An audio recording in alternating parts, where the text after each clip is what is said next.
Cases बताऊंगा आपको।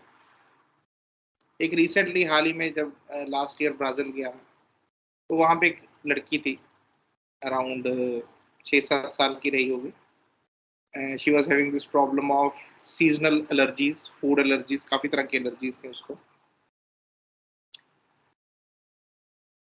अगर उसकी एक बार देखना, मैंने फोटो भी निकाल के रखी हुई है उसकी। ये बच्ची थी, अगर इसकी क्लियरली फोटो दिख रही है आपको तो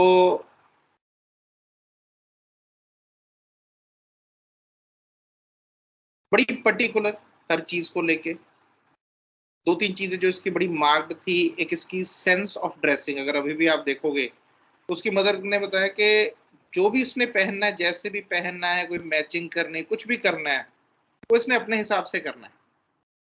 और आसपास के सब लोग यही बोलते हैं कि इसकी जो एक सेंस ऑफ ड्रेसिंग है वो बड़ी खूबसूरत है, बहुत ही ब्यूटीफुल है। दूसरी चीज जो बड़ी मार्क थी, that was her drawings. She was a very good artist. मैंने इसकी मदर को बोला भी था, उन्होंने अभी भेजा नहीं, शायद जब भी वो भेजेंगे तो मैं आपको ग्रुप में दिखाऊंगा। बड़ी बड़ी ही ब्यूटीफुल ड्राइंग्स, बड़ी सिमेट्रिकल ड्राइंग्स। और वो लगे बहुत ही छोटी उम्र से, मतलब अभी 7-8 साल की होगी जब हम लास्ट ईयर गए, तो बोल रहे उससे भी 3-4 साल पहले से वो ऐसी ड्राइंग्स बना रही है। ठीक है ना, सेकंड थिंग। थर्ड थिंग, जब हम इससे बात कर रहे थे, जब इससे, so she was very very very attentive. उससे क्या पूछा जा रहा है, उसके बारे में क्या बात हो रही है, बहुत ही अटेंटिव थी। सो जो तीन चीजें थी उसके बारे में आगे डिस्कस भी करेंगे, which basically pointed towards ferrum phos. So ferrum phos में एक करेक्टर जो है, जो आप अगर है, आपको एक मार्कडली ये चीज मिल रही है, तो आप आंखें बंद करके फेरम फॉस दे सकते हो उसको। That is precision of mind increase. हमारा एक रूब्रिक है, प्रिसीजन ऑफ माइंड इंक्रीज। क्या मतलब? प्रिसीजन का क्या मतलब है? द क्वालिटी, कंडीशन और fact of being exact and accurate. हम एक एडजेक्टिव भी साथ में यूज करते हैं कि he did his work with military precision, कि जैसी प्रिसीजन मिलिट्री की होती है किसी प्लानिंग में, किसी चीज में, कि हर चीज एग्जैक्ट टाइम पे एक्यूरेट चीज के अकॉर्डिंगली वैसे ही होनी चाहिए जैसा प्लान किया गया है। ठीक है ना, तो वैसी प्रिसीजन आपको इनमें देखने को मिलती है। So in ferrum phos precision can be seen in narration of symptoms. एक लास्ट ईयर की बात है, एक और पेशेंट यहाँ क्लिनिक पे, एक अराउंड 65-70 ईयर ओल्ड लेडी रहे होंगे, who had joint pains, rheumatism का उनमें सिम्टम थे, स्लीपलेसनेस थी। सो जब वो आए, जब वो बैठे सामने, उनसे सवाल पूछे गए। जैसे उनको पूछा गया, जी दर्द कैसा होता है आपको? दर्द ऐसा होता है जी जैसे ना जोड़ में कोई जख्म हो गया हो, जैसे अंदर पस हो। और फिर वो ऐसे नहीं कि दर्द यहीं पे रहेगा, दर्द ऐसे आगे को फैलता जाता है, यहाँ तक, ये जो बाजू है यहाँ तक फैलता है फिर। ठीक है ना, ऊपर को भी अगर फैलता है तो इधर तक फैलता है, ऊपर को ज्यादा नहीं फैलता, लेकिन नीचे को यहाँ तक फैलता है दर्द, इसके आगे नहीं जाता। अगर उनको उनकी स्लीप के बारे में पूछा गया, नींद आ जाती है जी, शुरू हो जाती है, लेकिन 2 घंटे के बाद टूट जाती है, 1.25 घंटे के बाद, 2.5 घंटे के बाद वो टूटती जरूर है। और अगर टूट जाए, फिर आते आते 2-2.5 घंटे, 3 घंटे फिर से लग जाते हैं उसको। लेकिन ऐसा नहीं है कि उस नींद में मेरे को कोई घबराहट होती है या कुछ और होता है, नहीं। मैं सिर्फ टर्न लेती रहती हूँ और वेट करती रहती हूँ, कोशिश करती रहती हूँ कि नींद आ जाए। कोई खास सपने नहीं है, अगर कोई सपना आता है तो बहुत अच्छे से याद रहता है, वो बताया उन्होंने कि जो 2-3 सपने कोई रिपीट हुए हैं उनको कभी। सो जब वो अपने सिम्टम्स को नरेट करते हैं, ठीक है ना, आप हमेशा देखोगे इसमें फिर they will be very exact कि वो सिम्टम क्या है। ठीक है ना, ऐसे हाथ लगा के जो इंसान पर भी यहाँ तक ही फैलता है जी, ऐसे नहीं भी सारी शरीर में जो आगे को आता रहता है। मोस्टली तो लोगों को पता ही नहीं होता भी एक्सटेंडिंग पेन होती कहाँ पे है उनको। ठीक है ना, कि पेन एक्सटेंड हो रही है, इसी का नहीं पता होता लोगों को। उनको तो सारी बाजू में दर्द होता है, ये यहाँ पे पूरा दर्द हो जाता है। दे विल नॉट नरेट के यहाँ होता है जी पहले, फिर वो धीरे धीरे बढ़ता जाता है यहाँ तक, और यहाँ तक आता है फिर सिर्फ, उसके आगे नहीं जाता।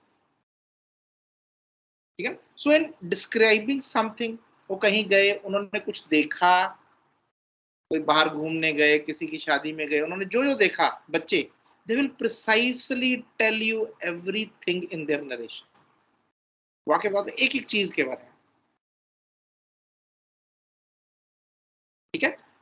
ड्राइंग्स, बच्चे की जब ड्राइंग आएंगी मैं आपको भेजता हूँ, मैंने मंगवाई हुई है, बहुत प्रिसाइजली ज्योमेट्री जो होती है ड्राइंग की। ठीक है, अगर एक सर्कल है, सर्कल के बीच में लाइंस लगाई गई हैं, तो आप इतने प्रिसाइजली देखोगे उसको कि भाई कोई है ही नहीं, जैसी लेफ्ट साइड वैसी ही राइट साइड। तो उनकी जो ज्योमेट्री होती है ड्राइंग्स में, वो बड़ी परफेक्ट होती है, बड़ी प्रिसाइजली। किसी बड़े इंसान ने जैसे कोई स्केल वगैरह लेके ऐसे मेजरमेंट करके कोई चीज बनाई हो, ऐसी होती है जो उन्होंने फ्री हैंड से की होती है ना। In their day to day work, एक और लेडी, काफी साल पहले की बात है, she had a heart trouble, और वो भी फेरम फॉस से ही ठीक हुए थे। उनके हस्बैंड ने बताया जी, बड़ी पर्टिकुलर है चीजों को लेकर, बड़ी पर्टिकुलर। उन्होंने जैसे एक एग्जांपल दी कि हम वो गांव में रहते थे, तो गांव में फैमिली बड़ी है, खाना वगैरह भी ज्यादा बनता है। बोले जैसे इसने एक टाइम पे अगर 30 चपाती बनानी, 30 रोटी बनानी है, ठीक है, बोल रहा आप ऊपर ऐसे ऐसे रख लो सब रोटी, बोले सब एक शेप की होगी, बिल्कुल एग्जैक्टली। तो ऐसा नहीं है किसी का सर्कल बड़ा है जी, किसी का छोटा है, बोले यार परफेक्टली उतने उतनी रोटी होगी वो, उसकी थिकनेस, उसकी क्वांटिटी, उसकी अमाउंट सब वैसा ही है। बोले कोई सब्जी बनाते हैं, ये नहीं है भी आज दाल बनाई और 4-5 दिन के बाद फिर से दाल बनाई तो उसमें कोई फर्क होगा। एग्जैक्टली वैसी ही स्वाद, एग्जैक्टली वैसी ही चीजें, एग्जैक्टली उतनी क्वांटिटी हर चीज की, एग्जैक्टली वैसी ही क्वालिटी, बोले आपको वैसा ही मिलेगा सब कुछ। But this is not some kind of fastidiousness like arsenic. इसको हमने डिफरेंशिएट करना है, ये फास्टिडियसनेस में नहीं आता। Ferrum phos are clean people, वो भी साफ सफाई अच्छी लगती है उनको, उनको डर्टीनेस नहीं अच्छी लगती, उनको चीजें अपने ठिकाने पे पसंद है। फास्टिडियसनेस में there is basically a discontentment, sensoriousness लोगों को लेके, यार ये तुम क्या काम करते हो, तुम कैसे काम करते हो, तुम्हें मेरे को उसका काम नहीं पसंद आता। तो एक अंदर से एक इरिटेबिलिटी है, एक डिसकंटेंटमेंट है किसी के काम को लेके, तो वो खुद करता है आर्सेनिक, ताकि मेरे को जो लोगों के काम से प्रॉब्लम है, डिसकंटेंटमेंट है, वो ना हो। So it is more of a sensitivity, fastidiousness comes out of sensitivity. This is an intellectual quality of the patient, ये पेशेंट की इंटेलेक्चुअल क्वालिटी है, उसके इंटेलेक्ट में से आ रही है कि हर चीज को प्रिसाइसली बड़ी एक्यूरेटली करना। ठीक है। Then next is the example of my own grandmother, उनकी मेमोरी के बारे में कितनी प्रिसाइज थी। वो कभी हमारे पास यहाँ पे आते थे तो मेरे मासी जी के पास ही रहते थे, तो जब यहाँ पे आना, पीछे से मासी जी ने फोन करना कि जी वो अपने वो कोई चीज है वो कहाँ पे रखी है, so she will exactly tell के आप मेरे रूम में जाओ, तो वहां पे ऐसे 3 अलमीरा है, तो जो लेफ्ट वाली अलमीरा का राइट वाला डोर खोलो, ऊपर से जो तीसरा बॉक्स है उस बॉक्स में जाओ, उस बॉक्स में एक ब्लू कलर का लिफाफा है, उस ब्लू कलर के लिफाफे में एक ब्राउन कलर का एनवेलप है, उसमें वो चीज पड़ी। At the age of 90 years, 90 साल की उम्र में ऐसी मेमोरी।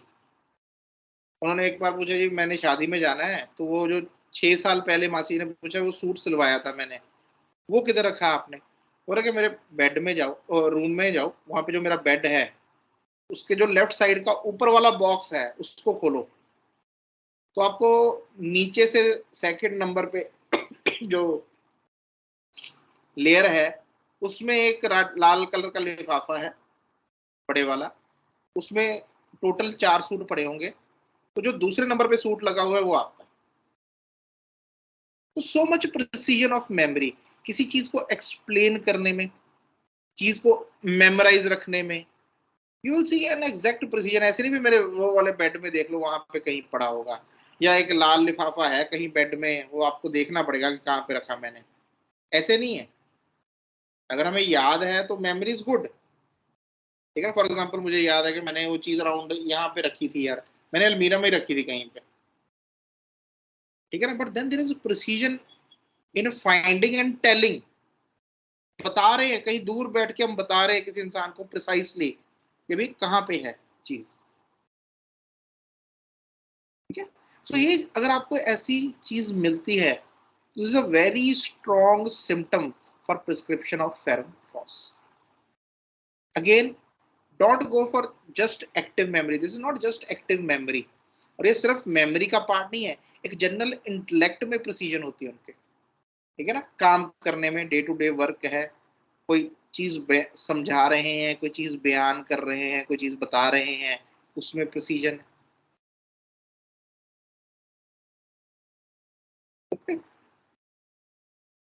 सब other characters of ferrum phos, और जो कैरेक्टर्स इसके साथ जुड़ सकते हैं, जो कि पॉइंटिंग कर सकते हैं, अगर ये कैरेक्टर्स हैं, then you can give the patient ferrum phos. Second thing is generally you will find their dispositions to be courageous. ठीक है ना, ऑल्दो हम लेते हैं कि फॉस्फोरस थोड़े डरपोक लोग होते हैं, बट फेरम फॉस में ये कहानी नहीं होती। एक दो डर हो सकते हैं किसी पर्टिकुलर चीज के बारे में, बट दो डर होना और उस डर का ओवर पावर करना, वो दोनों अलग अलग चीजें। जैसे आज हम लाइको में कोई पेशेंट था आज क्लिनिक में, तो उसके ऊपर से लाइको का टॉपिक छिड़ा। तो लाइको को जब एंजाइटी होती है, जब उसको डर लगता है किसी चीज का, फॉर एग्जांपल एक पेशेंट है, उनको फोबियाज हैं काफी तरह के, बाहर जाने का, अकेले रहने का। उनकी जॉब पहले इनिशियली टूरिंग ही रही है, इज इन बैंक। तो बोला कि अभी आगे आगे मैंने वो सब बंद कर दिया, मैं वहाँ मेरी जैसे जॉब किसी और सिटी में थी विच वॉज 45 किलोमीटर अवे। बोला मैं सुबह जाता था, शाम को वापस आ जाता था, क्योंकि मुझे डर लगता था अकेले रहने में। So when lycopodium, those fears will make him coward. उसमें कॉवर्डाइज करेक्टर होता है लाइकोपोडियम।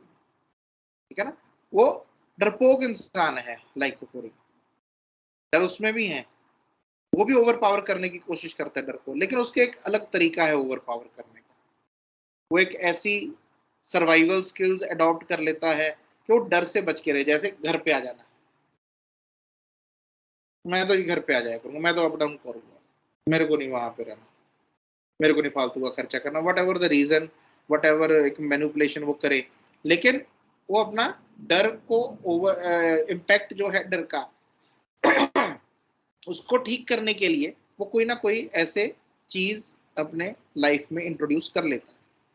ठीक है, तो एक आपको अगर समझ है बिहेवियर्स की, तो आप समझ जाओगे भी ये डर की वजह से कर रहे हैं इंसान डर को। But on the contrary ferrum phos is very courageous person. कोई भी चीज काम करने में, कोई नया काम करने में, ठीक है ना, किसी के साथ बात करने में, किसी को हेल्प करने के लिए, यू विल फाइंड कि इस इंसान में इन जनरल जो एक फेरम का पार्ट आता है, फर्मनेस का, करेजियसनेस का, वो है। ठीक है ना, सेकेंड इज फर्मनेस। फर्मनेस क्या होती है कि जहां पे जैसा करेक्टर एस्टेब्लिश कर लिया वहीं पे रहना। For example, you will find ferrums to be honest. Honest, कुछ भी हो जाए जीवन में। एक मेरे पास पेशेंट आते थे, वो बिजली बोर्ड में थे डिपार्टमेंट में। बोले ये आसपास सब लोगों ने सारी उम्र रिश्वत ली है, मेरे को गालियां भी बड़ी दी हैं। ना तेरा घर बनना है, ना तेरी कमाई होनी है, तेरे बच्चे भी रुलेंगे, उनकी भी पढ़ाई नहीं होनी। भगवान ने बहुत सहारा दिया जी, साथ दिया, सब कुछ अच्छे से होगा, लेकिन आज तक कोई भी मेरे ऊपर रिश्वत का एक पैसे का ये नहीं लगा सकता, कभी इसने दिया।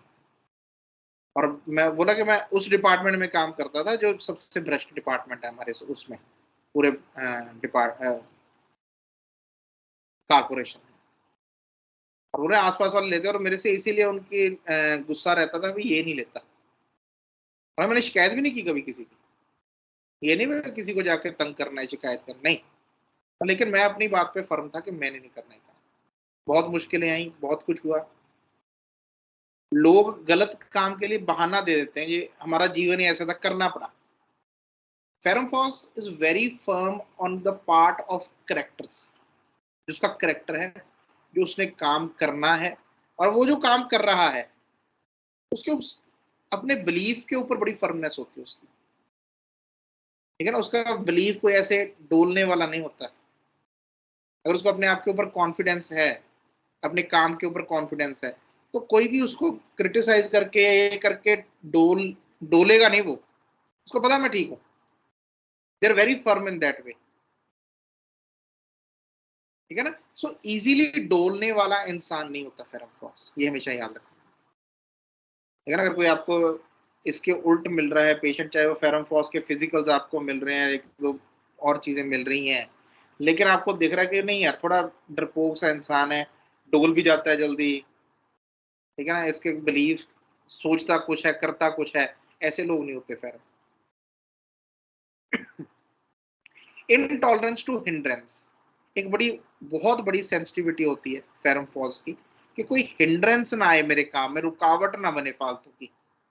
ये बहुत बड़ी सेंसिटिविटी है उसकी। डिस्टर्ब्ड, कोई हिंडर करे, काम कर रहा है बीच में आके कोई गेस्ट आ गए, गुस्सा आता है उसको, यार कहाँ से आ गए मेरे काम करने का देने में। वो हिंड्रेंस होगी एक। काम कर रहा है कुछ, पढ़ रहा है कोई चीज, कर रहा है अपनी, ड्राइंग कर रहा है, कुछ भी कर रहा है, वाइफ ने आके बोल दिया जी जाओ ये सामान ले आओ, उसको ये नहीं पसंद, काम होगा खत्म फिर जाऊंगा मैं, और बीच में मेरे को आके डिस्टर्ब मत किया। तो वेरी स्ट्रॉन्ग एवर्जन और intolerance to being disturbed for that kind of hindrance, जो उसका एक फ्लो चल रहा है, mental flow. He has very good clarity of ideas. जो फेरम फॉस है उसकी जो आइडियाज हैं, व्यूज हैं, उनकी क्लैरिटी बड़ी अच्छी होती है, ठीक है। They are very clear to him कि कोई भी आइडिया है, कोई भी थॉट आया, कोई आर्टिस्टिक थॉट आया, कोई क्रिएटिव थॉट आया, कुछ करने का मन में विचार आया, उसकी क्लैरिटी बड़ी होती है, ये कैसे कैसे कैसे प्लान आउट होता है उसका सारा कुछ। तो उस प्लानिंग में कोई भी हिंड्रेंस आती है, कोई रुकावट आ जाती है, कोई उस प्लानिंग को डिस्टर्ब कर देता है, उसको बहुत गुस्सा आता है फिर, he can not tolerate it. And the last thing is the watchfulness, ठीक है, पहले भी इसके ऊपर हमने बात की हुई है। दे आर वेरी वॉचफुल, और बच्चे खास करके, ठीक है ना, खास करके ऐसे बच्चे जो कोई सेरेब्रल, जहाँ पे हमें बाकी इतने नहीं मिलते, कोई डाउन सिंड्रोम है, सेरेब्रल पाल से, आप उनकी आंखें देखोगे तो उनका ध्यान होता है हर मूवमेंट के ऊपर, इधर से कौन आया उधर देखेंगे, फिर वो कौन हिला, कहाँ से आवाज आई, ठीक है ना, डॉक्टर ने उठा उसने क्या किया। They are watchful of every movement which is happening in their surroundings, ठीक है ना। तो आप अगर उनको ऑब्जर्व कर रहे हो, आप देख रहे हो कि क्यों इस तरफ देख रहा है, ये क्यों उस तरफ देख रहा है, तो आपको देखिएगा कोई ना कोई मूवमेंट होती है कहीं पे, और वो झट से बड़ी क्विकली उस तरफ को देखता है बच्चा, ठीक है ना। इवन बड़े लोग भी, जो एडल्ट हैं, जहाँ पे फेरमफॉस प्रिस्क्राइब होती है। सो ये कुछ करेक्टर्स हैं फेरमफॉस के। But the main thing, main part of their intellect, जहाँ से इंटेलेक्ट की पहचान होती है फेरमफॉस की, that is precision of the mind. जो माइंड है बहुत प्रिसाइज होता है चीजों को लेकर, कुछ करना है, कोई मेमोरी है, कोई बात बतानी है, कोई चीज याद करनी है, they are very precise. They are not fussy, fussy नहीं होते, क्रिटिकल नहीं होते कि नहीं ऐसे नहीं है, किसी ने कोई चीज ला के रख दी, कोई बनाया है, वो उसके बारे में फसी नहीं होते कि क्रिटिकल हो जाए उसके बारे में, क्या किया, गंदा कर दिया तूने। They are more concern about their activity rather than लोगों ने क्या किया, ठीक है ना। तो वो आर्सेनिक वेरेट्रम एल्बम लाइको के साथ इसको कंफ्यूज करना, वो इंट्रिंसिकली क्रिटिकल रेमेडीज हैं, ठीक है ना, जिनके अंदर से क्रिटिसिज्म निकलता है बेवजह। फेरम फोर्स में ऐसे नहीं है, ठीक है ना। They are not critical of others work, उसको अपने काम से मतलब, मेरा जो काम है एक इंटेलेक्चुअल काम है, that has to be precise. उसने बड़े आराम से, बड़े प्यार से, बड़े ध्यान से मैं रिसेंटली गया था कहीं, तो मैंने मोबाइल की जो कवर होता है, ऊपर स्क्रीन होती है, गार्ड होता है स्क्रीन गार्ड, वो टूट गया। तो वो मेरे को शॉप देगी, मैंने उनको बोला कि जी इसको चेंज कर दो। तो उसने, मैंने सिर्फ, अगर हम मैं आउट ऑफ इंडिया गया था कहीं पे। यहाँ पे जनरली जब किसी को कहते हैं तो क्या करते हैं, उतारा, फटाफट साफ किया, दूसरा लगा दिया, दैट्स इट। तो हमें भी वही आदत पड़ी हुई। वहां पे मैंने उस इंसान को बोला कि जी ये करना है। उसने पहले मेरे मोबाइल का पीछे का कवर उतारा, है ना, पूरे मोबाइल को साफ किया अच्छे से, कैमरा, उसका स्पीकर में से कोई डस्ट थी वो निकाली, कोई चार्जिंग पॉइंट था उसको साफ किया, कैमरा या ऊपर का जहाँ पे हम सुनते हैं उसको साफ किया, फिर पीछे से पूरा साफ किया, फिर जो फोन का कवर था उसको भी अच्छे से साफ किया। और the way he was doing is like कि ये ही काम है बस मेरा दुनिया में, और कोई काम नहीं। वो इतना खुद के, इतना केयरफुली हर चीज को, हर छोटी से छोटी चीज को कर रहा था। ठीक है, and then he went for के उसके ऊपर, और स्क्रीन गार्ड भी चढ़ाना बड़े ध्यान से उसने देख के भी कोई बबल तो नहीं है बीच में, कुछ और तो नहीं है, बड़े अच्छे से चढ़ा के करके दिया उसने। सो जो काम यहाँ पे हमारे 1 मिनट में कर देते, उस इंसान ने 10 मिनट लगाए उस काम को करने के लिए, because not of being slow, but because he was very careful with what he was doing. ठीक है ना, सो दिस इज केयरफुलनेस। हमारा एक रूब्रिक है केयरफुलनेस। चीज को बड़े केयरफुली करते हैं कि भाई एंड अच्छे से होना चाहिए काम। ठीक है, दे आर नॉट केयरलेस, जितना किया उसका भी आधा करके चलो काम चलाओ आगे, नहीं। ठीक है ना, उसको फेरम फॉस में देखो जो प्रिसीजन आती है उसमें आप ये भी देखोगे, बड़ी केयरफुली चीजों को करता है, बड़े अच्छे से करता है चीज।